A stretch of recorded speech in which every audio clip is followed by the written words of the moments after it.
আকাশবাণী কলকাতা জেলার চিঠি পুরুলিয়া থেকে পাঠিয়েছেন আমাদের সংবাদদাতা অনির্বাণ বন্দ্যোপাধ্যায়।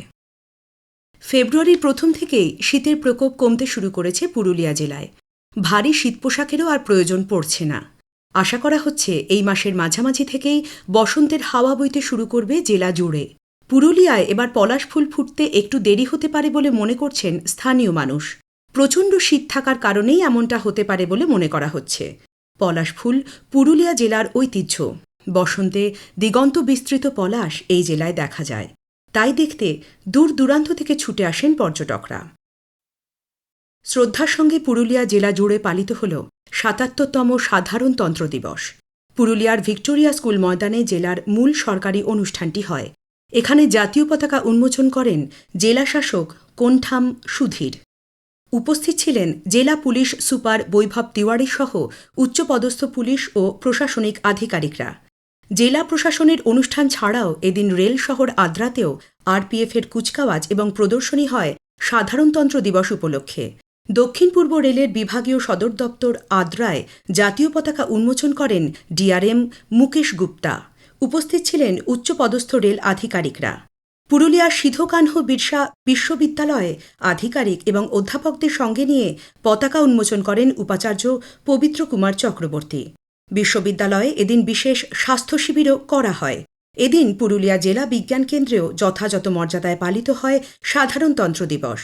জাতীয় পতাকা উন্মোচন করেন কেন্দ্রের প্রধান আধিকারিক ধ্রুবজ্যোতি চট্টোপাধ্যায়। এখানে মুক্তমঞ্চতে বিজ্ঞান প্রদর্শনী ও আকাশ পর্যবেক্ষণের ব্যবস্থা করা হয় ছাত্রছাত্রীদের জন্য। জম্মু কাশ্মীরের সেনাবাহিনীর গাড়ি গভীর খাদে পড়ে যাওয়ার ঘটনায় প্রাণ হারান পুরুলিয়ার সেনা জওয়ান প্রদ্যুম্ন লোহার।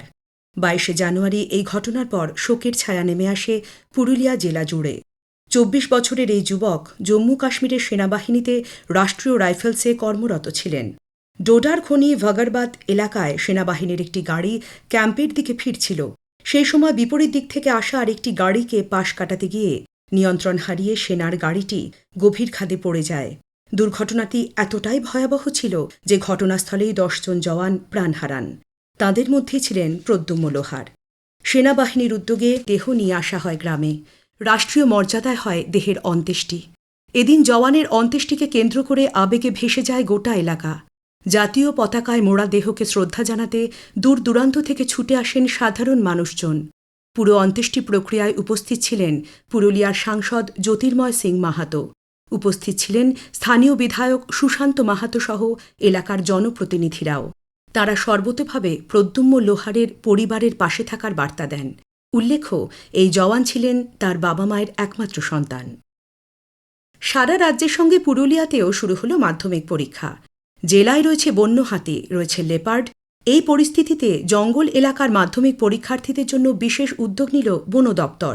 শিক্ষা দপ্তর সূত্রে খবর, এবছর জেলায় মোট পরীক্ষার্থী ৪৭,৩২৮ জন।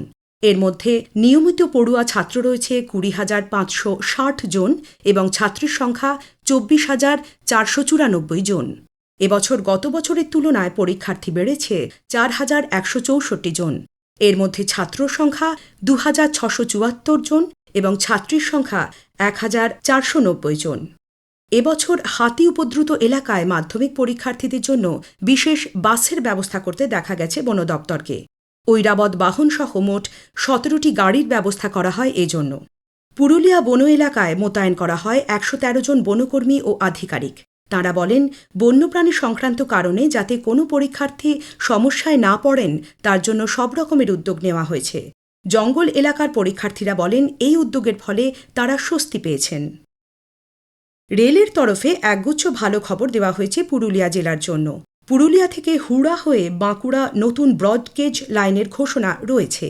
এছাড়াও ভুবনেশ্বর রাজধানীসহ ৩টি এক্সপ্রেসের স্টপ পাচ্ছে পুরুলিয়া জেলা। রেলমন্ত্রী অশ্বিনী বৈষ্ণব চিঠি দিয়ে এই কথা জানিয়েছেন পুরুলিয়ার সাংসদ জ্যোতির্ময় সিং মাহাতোকে। ভুবনেশ্বর নতুন দিল্লি রাজধানী এক্সপ্রেস পুরুলিয়া স্টেশনে থামবে। তেমনি টাটানগর বক্সার এক্সপ্রেস আনাড়া এবং রাঁচি গোড্ডা এক্সপ্রেস ঝালদা স্টেশনে থামবে। এই খবরে উচ্ছ্বসিত পুরুলিয়ার মানুষ। তারা সাংসদের প্রচেষ্টাকে সাধুবাদ দিয়েছেন। জেলার চিঠি শেষ হল। পুরুলিয়া থেকে পাঠিয়েছেন আমাদের সংবাদদাতা অনির্বাণ বন্দ্যোপাধ্যায়।